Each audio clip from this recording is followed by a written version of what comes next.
मां नैना देवी और गुरु गोविंद सिंह जी को सर झुकाकर नमन करता हूं। हमारे होशियारपुर को छोटी काशी कहा जाता है।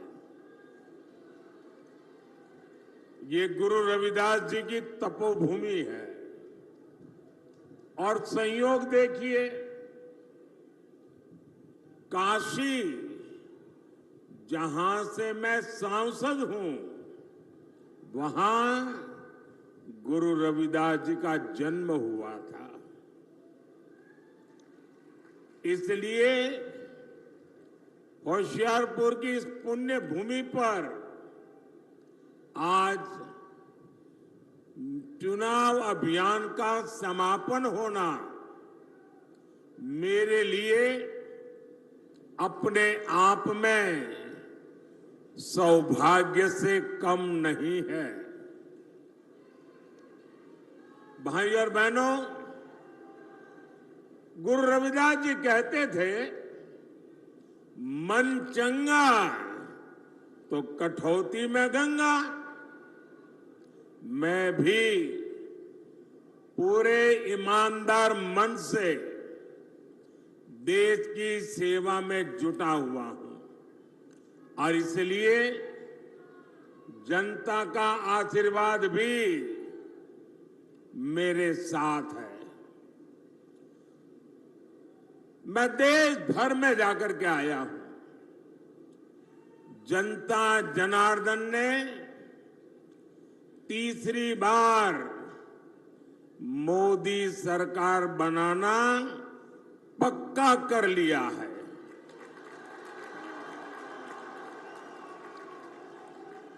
आज देश में आकांक्षाएं नहीं हैं। आज देश में उम्मीदें नहीं हैं। आज देश में आत्मविश्वास नया है। दशकों बाद ऐसा समय आया है, पूर्ण बहुमत वाली केंद्र सरकार हैट्रिक लगाने जा रही है। और इसकी सबसे बड़ी वजह है विकसित भारत का सपना। आज हर भारतीय विकसित भारत के सपने के साथ एक रूप हो गया है, जुड़ गया है और इसलिए हर देशवासी हमें आशीर्वाद दे रहा है। साथियों, आपको याद होगा, मैंने लाल किले से कहा था, यही समय है, सही समय है। और आज फिर कह रहा हूं, 21वीं सदी भारत की सदी होगी।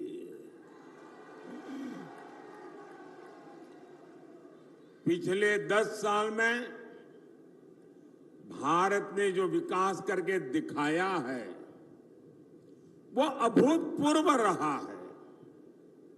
आज जब पंजाब के लोग,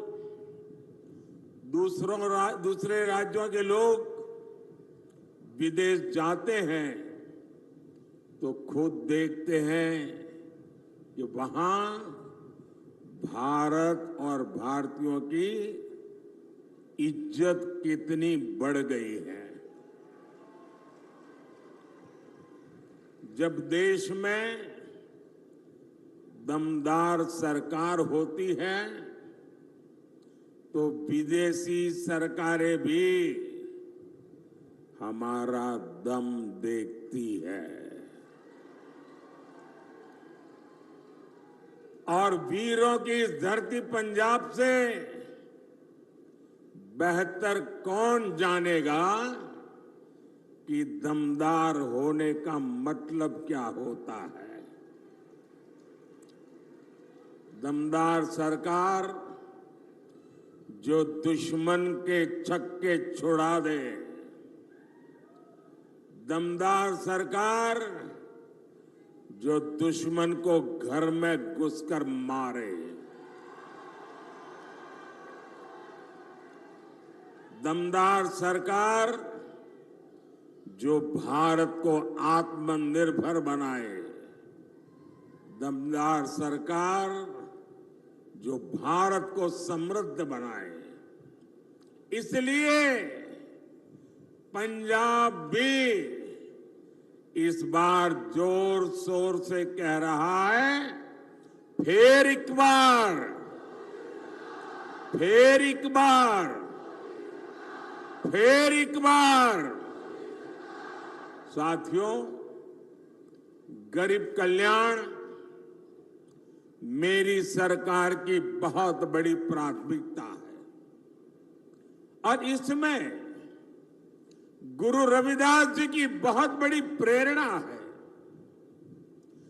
गुरु रविदास जी कहते थे, ऐसा चाहूं राज में जहां मिले सबन को अन्न, छोट बड़ो सब सम बसे, रैदास है प्रसन्न। बीते 10 वर्षों में हमने गरीब से गरीब को मुफ्त अनाज और मुफ्त इलाज की सुविधा दी है। आज किसी भी गरीब, दलित, वंचित मां की संतान को भूखे पेट नहीं सोना पड़ता। आज गरीब महिला को अपनी बीमारी छिपाने की मजबूरी नहीं है। अब उसके पास राशन कार्ड है, आयुष्मान कार्ड है। साथियों, गुरु रविदास जी ऐसा समाज चाहते थे जहां जाति के आधार पर समाज में कोई भेद न हो। उन्होंने कहा था,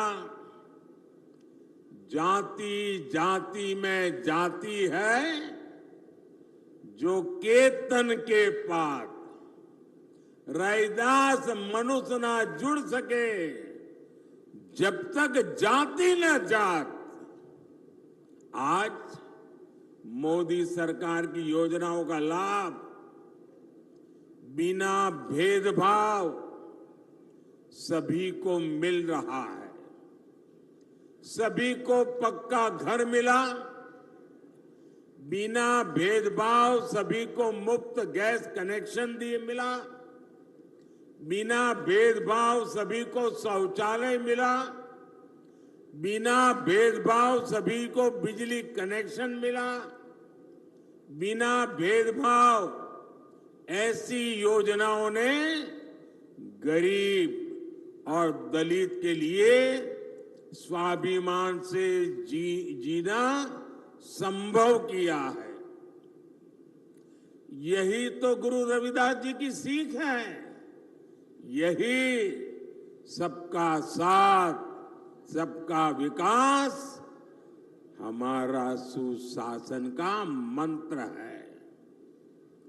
रविदास जी ने यह भी कहा है, 100 बरस लौ जगत में ही, जीवत रही करू काम, रैदास कर्म ही धर्म है, कर्म करहु निःकाम।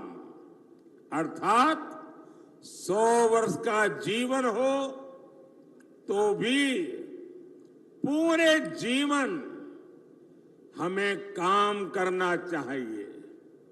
वो कहते थे, कर्म ही धर्म है, गुरु रविदास जी की ये भावना हमारी सरकार की कार्य संस्कृति में झलकती है।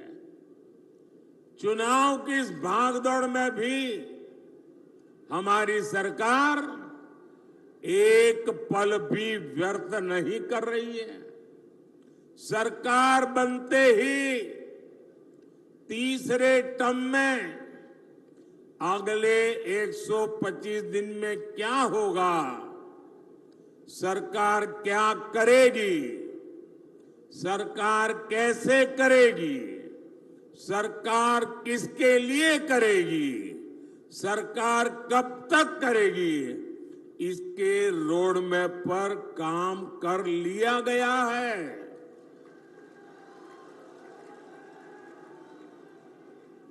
इसमें भी 25 दिन विशेष तौर पर युवाओं के लिए केंद्रित किए गए हैं।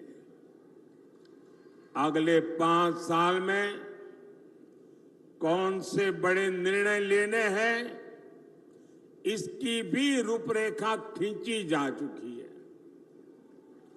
अगले 25 साल के विजन पर भी हमारी सरकार तेजी से आगे बढ़ रही है। साथियों, ये भाजपा सरकार का सौभाग्य है कि उसे गुरु रविदास से जुड़ी विरासत को सम्मान देने का अवसर मिला है।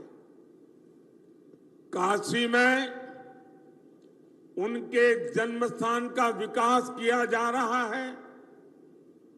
काशी में गुरु रविदास जी के जन्म स्थान पर सुविधाएं बढ़ाई जा रही हैं।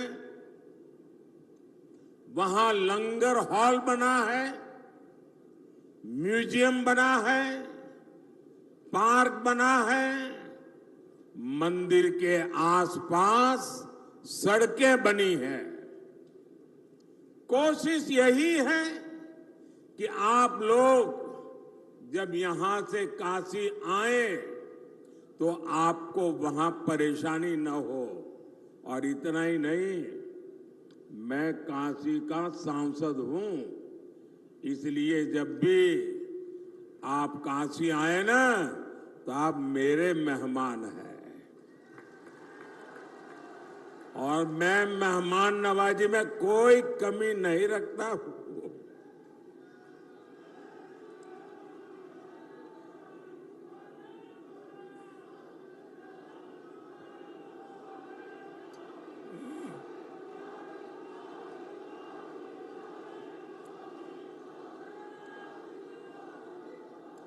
साथियों, काशी में तो हम बहुत कुछ कर रहे हैं। जो लोग वहां जाते आते रहते हैं वो देखते होंगे, हर बार जाएंगे कुछ न कुछ गुरु रविदास जी के चरणों में हमने समर्पित किया है। लेकिन इसके अलावा मध्य प्रदेश में गुरु रविदास जी के विशाल स्मारक का शिलान्यास का अवसर भी मुझे ही मिला था। वहां मध्य प्रदेश में भाजपा सरकार है और वो कार्यक्रम ऐसा हुआ, हजारों गांवों की मिट्टी और देश की सैकड़ों नदियों के जल एकत्रित करके गुरु रविदास जी का भव्य स्मारक मंदिर वहां बनाया जा रहा है। भोपाल में ग्लोबल स्किल पार्क का नाम भी गुरु रविदास जी के नाम पर रखा गया है। दिल्ली में भी तुगलकाबाद में गुरु रविदास जी महाराज का जो पवित्र स्थान है उसे और दिव्य बनाना भी ये हमारा संकल्प है। इसके लिए सुप्रीम कोर्ट से जमीन की विशेष मंजूरी भी ले ली गई है और आज जब मैं होशियारपुर आया हूं तो अपने मन की एक और बात आपको बताना चाहता हूं। आपको पता है कि हमने अयोध्या में प्रभु राम का मंदिर तो बनाया। जय श्री राम। 500 साल बाद अयोध्या में भगवान राम का मंदिर बना और आपको खुशी होगी, ये अयोध्या में प्रभु राम जन्म स्थान का पहला लड़ाई अगर किसी ने लड़ी थी तो मेरे सिख भाई बहनों ने लड़ी थी। और तब से लड़ाई चली और आज राम मंदिर बना है। राम मंदिर तो बना, लेकिन यात्रियों की सुविधा के लिए हमने अयोध्या में एक बहुत बड़ा हवाई अड्डा बनाया। लेकिन हवाई अड्डे का नाम हमने महर्षि वाल्मीकि के नाम पर रखा है। यानी राम जी के पास जाना है, रामलला के पास जाना है, पहले वाल्मीकि जी के पास जाना होता है। इसी प्रकार मेरी इच्छा है कि आदमपुर एयरपोर्ट का नाम भी गुरु रविदास जी के नाम पर रखा जाए।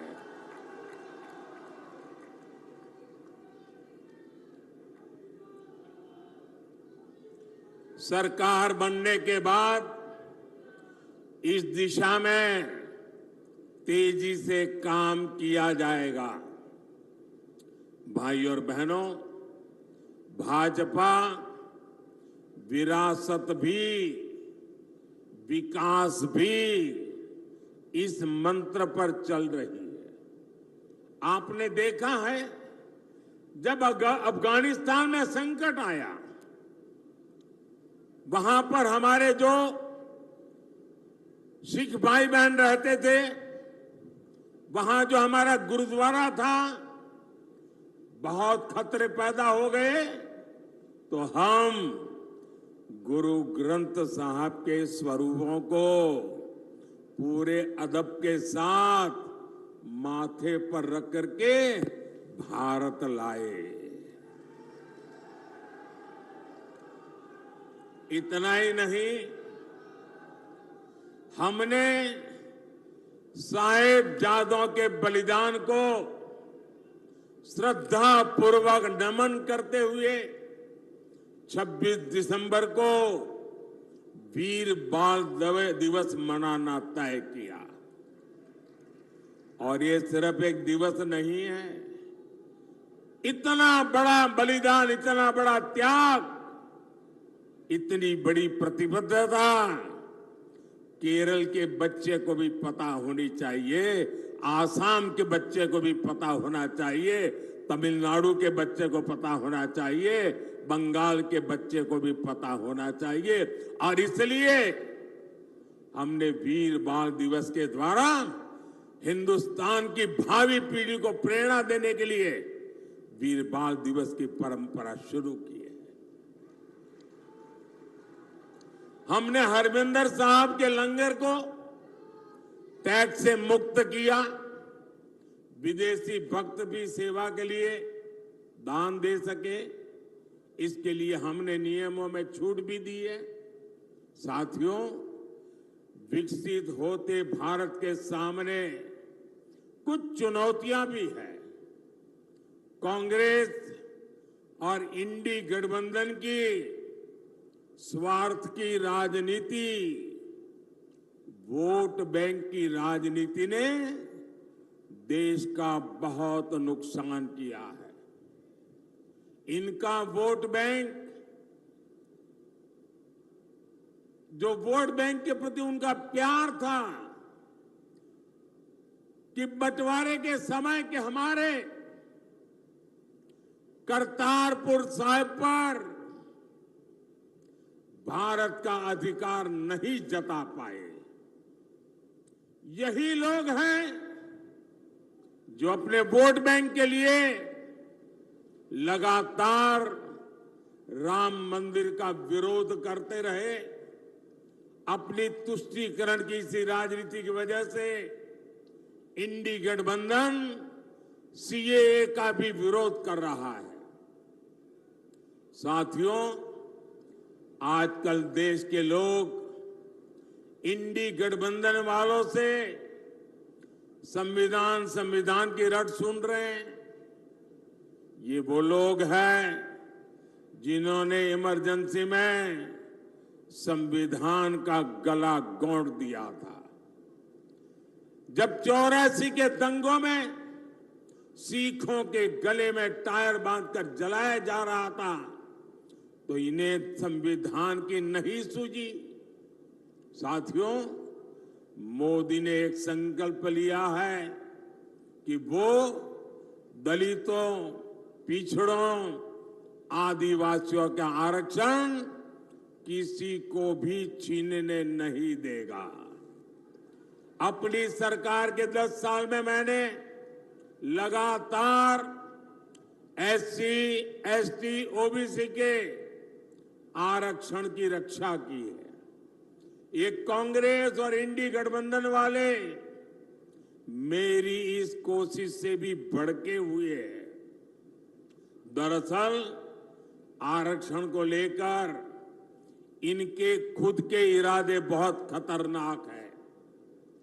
इनका पूरा track record SC, ST, OBC का आरक्षण छीनने का रहा है।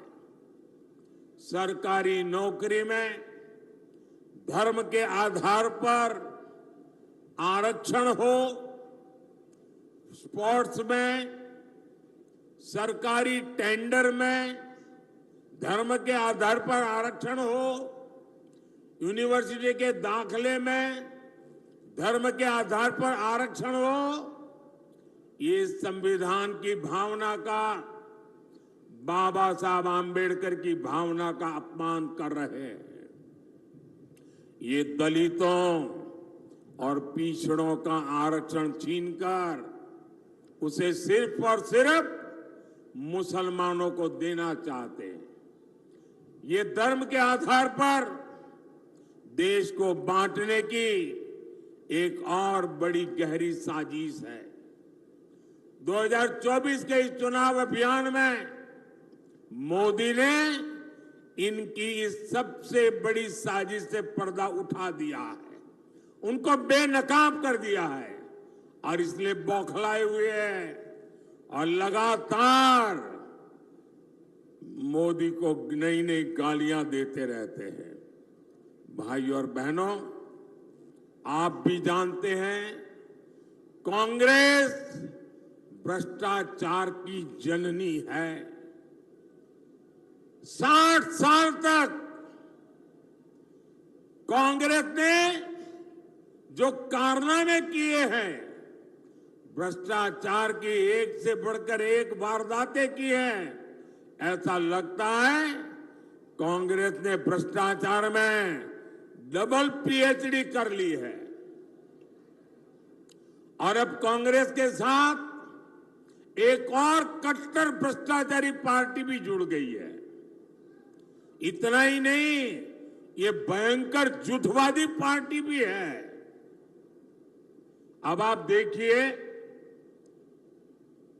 यहां तो आमने सामने लड़ने का ड्रामा कर रहे हैं, दिल्ली में एक साथ चुनाव लड़ रहे थे और लोग भूले नहीं कि ये झूठवादी पार्टी, ये कट्टर भ्रष्टाचारी पार्टी की पहली सरकार कांग्रेस के समर्थन से दिल्ली में बनी थी। और इसलिए इन्होंने जो भ्रष्टाचार की जननी कांग्रेस है, उससे बराबर भ्रष्टाचार के पाठ पढ़ लिए हैं। हम छोटे थे तो एक कथा सुना करते थे, और कथा बड़ी मजेदार थी। वो कथा ऐसी थी कि एक प्रेग्नेंट वुमेन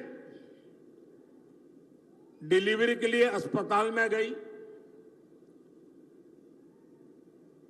और बेटे का जन्म हुआ, लेकिन जो नर्स वो डिलीवरी करवा रही थी वो ढूंढने लगी चारों तरफ, उसकी अंगूठी कहीं खो गई थी।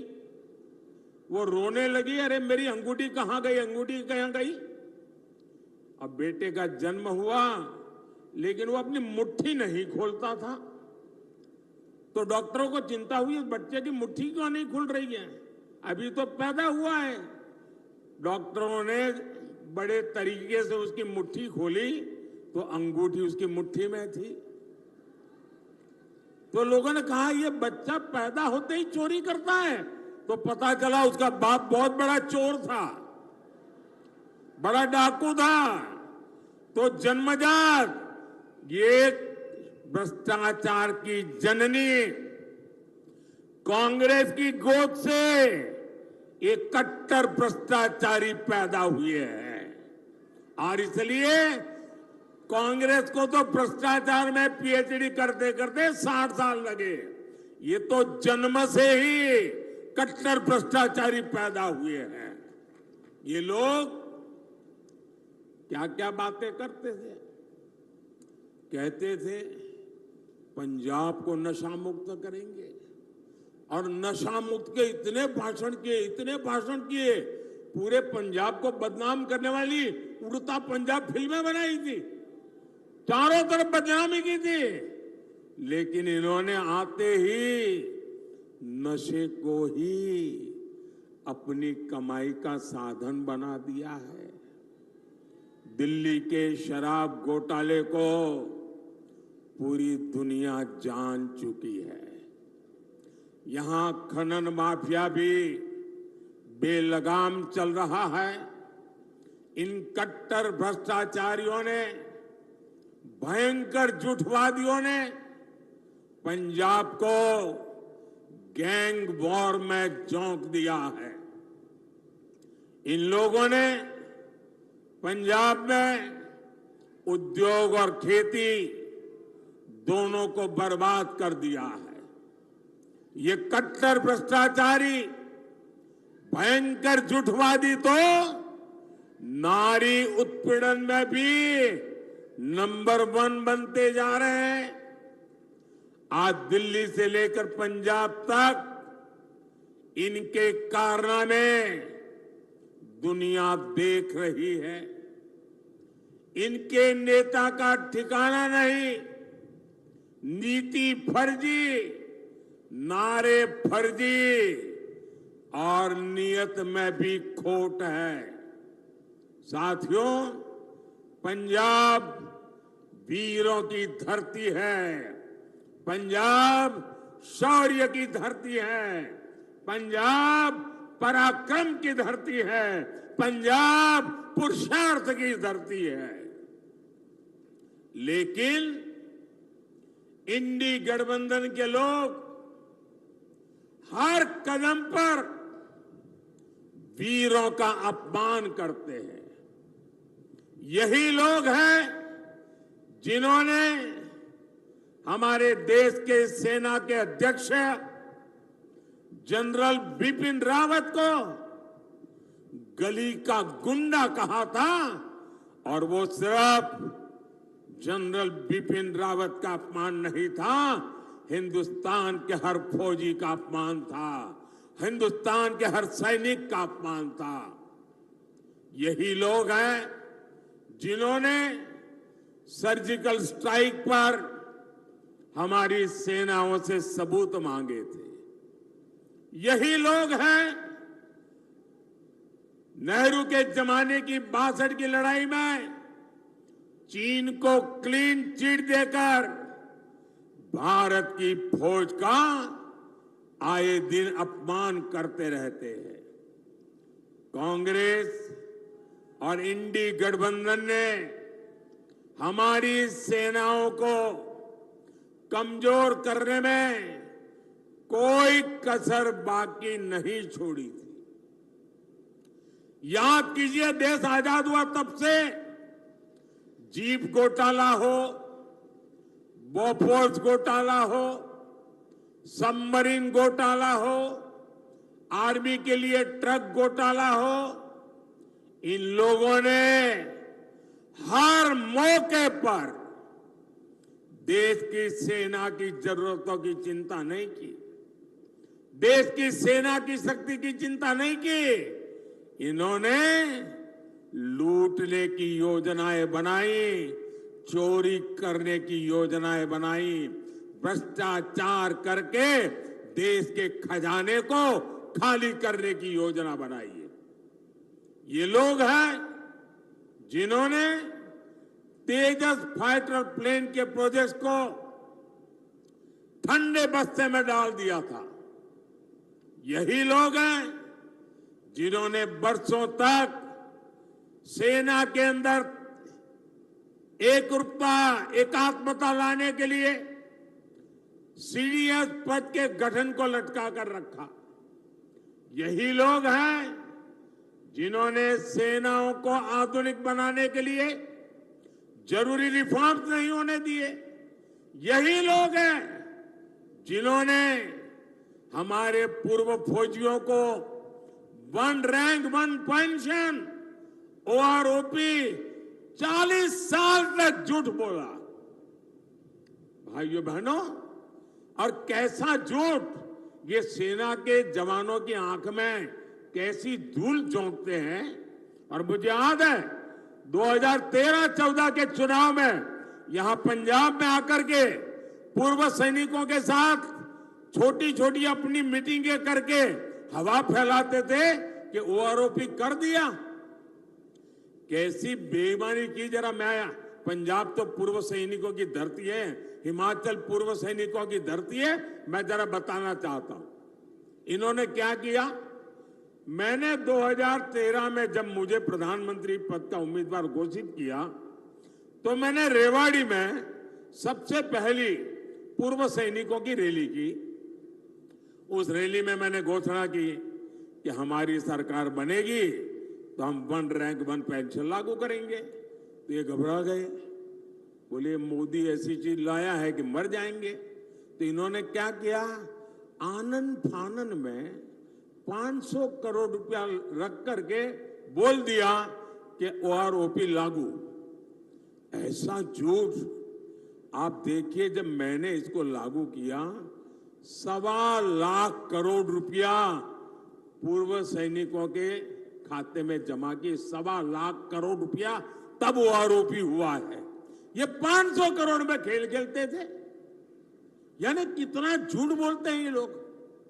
भाइयों बहनों, मोदी का लक्ष्य भारत की सेनाओं को सबसे ज्यादा आधुनिक बनाना है, सबसे ज्यादा सामर्थ्यवान बनाना है, सच्चे अर्थ में आत्मनिर्भर बनाना है। लेकिन मोदी के इस अभियान से इंडी वालों की काली कमाई के रास्ते बंद होते हैं। इसलिए ये मोदी पर अपना गुस्सा निकाल रहे हैं। और भाइयों बहनों, साफ है, सेना बनती है तो हमें हर चीज में ध्यान रखना होता है कि मुकाबला किससे करना है। लड़ाई होगी तो किसके साथ होगी, युद्ध होगा तो किसके साथ का होगा, उसकी ताकत क्या है, उस हिसाब से हमारी की सेना को तैयार करना होता है। सिर्फ 26 जनवरी में परेड के लिए सेनाएं तैयार नहीं की जाती है। सेना लड़ाई के लिए तैयार की जाती है, दुश्मन के दांत खट्टे करने के लिए तैयार की जाती है, मां भारती की रक्षा के लिए तैयार की जाती है। लेकिन इन्होंने सेना को भी राजनीति का हथियार बना दिया है। इससे बड़ा पाप कोई नहीं कर सकता है। और मैं इंडिया अलायंस वालों को कह रहा हूं, मैं चुप बैठा हूं, इसका मतलब ये समझिए, गलती मत कीजिए मोदी को समझने की। अगर मोदी जिस दिन मुंह खोलेगा तो हमारी 7 पीढ़ी के पाप निकाल करके रख दूंगा।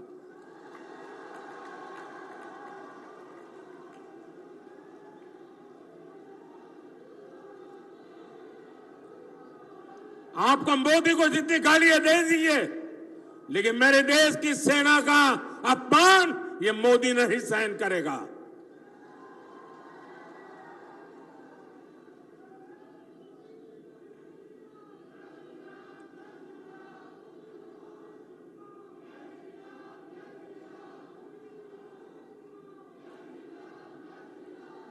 भाई और बहनों, गरीब का ये बेटा हर गरीब को, दलित को, पिछड़े को विकास की नई ऊंचाई देना चाहता है।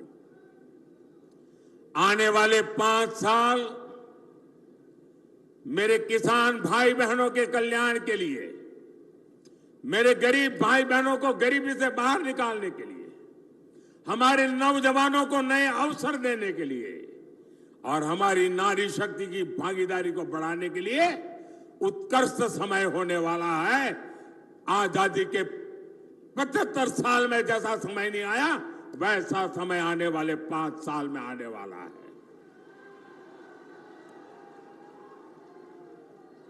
और इसलिए चुनाव की मेरी आखिरी सभा में गुरु रविदास जी की पवित्र भूमि से, गुरुओं की पवित्र भूमि से, वीर बलिदानियों की पवित्र भूमि से मैं देशवासियों को कह रहा हूं, आखिरी चरण में मतदान के सारे रिकॉर्ड तोड़ दीजिए, भारी मतदान कीजिए और जहां जहां भाजपा एनडीए के उम्मीदवार है वहां भारी बहुमत से विजयी बनाइए। 400 पार का आखिरी जो काम है वो आखिरी तबके के मतदाताओं के पास है। मुझे पूरा विश्वास है कि वो सौभाग्य जाने नहीं देंगे। आपसे 1 जून को पंजाब की हर सीट पर कमल खिलाने के लिए मैं आपसे आशीर्वाद मांगने आया हूं, मैं आपसे सहयोग मांगने आया हूं। होशियारपुर से बहन अनीता सोम प्रकाश जी और आनंदपुर साहब से मेरे पुराने साथी कार्यकर्ता सुभाष शर्मा जी को भारी मतों से विजयी बनाने के लिए मैं आपसे प्रार्थना करता हूं। ज्यादा से ज्यादा परिवारों में जाएंगे, ज्यादा से ज्यादा परिवारों में जाएंगे। मुझे आपसे जवाब चाहिए, ज्यादा से ज्यादा परिवारों में जाएंगे, हर घर में जाएंगे, ज्यादा से ज्यादा मतदान कराएंगे, हर पोलिंग बूथ में विजय दिलाएंगे, गांव गांव कमल खिलाएंगे। अच्छा, मेरा एक काम करेंगे, मेरा एक काम करेंगे, ऐसा नहीं पूरी ताकत से बोलो तो बताऊंगा। मेरा एक काम करेंगे, जरा हाथ ऊपर करके बताइए, मेरा काम करेंगे। देखिए, यहां से जाने के बाद अपने मोहल्ले में, अपने गांव में जो भी देवस्थान हो, गुरुद्वारा हो, वहां पर जाना और मोदी की तरफ से वहां माथा टेकना और हमें गुरुओं से आशीर्वाद चाहिए, हमें हमारे परमात्मा से आशीर्वाद चाहिए, लेकिन आशीर्वाद मोदी के लिए नहीं मांगना है, आशीर्वाद मोदी के परिवार के लिए नहीं मांगना है। आशीर्वाद मांगना है विकसित पंजाब बनाने के लिए, आशीर्वाद मांगना है विकसित भारत बनाने के लिए। और इसलिए आप सबसे मेरा आग्रह है कि मेरा ये काम जरूर कीजिए। हर गुरुद्वारे पर जाकर के, हर देवस्थान पर जाकर के मेरी तरफ से मत्था जरूर टेकना। मेरे साथ बोलिए, जय गुरुदेव, जय गुरुदेव।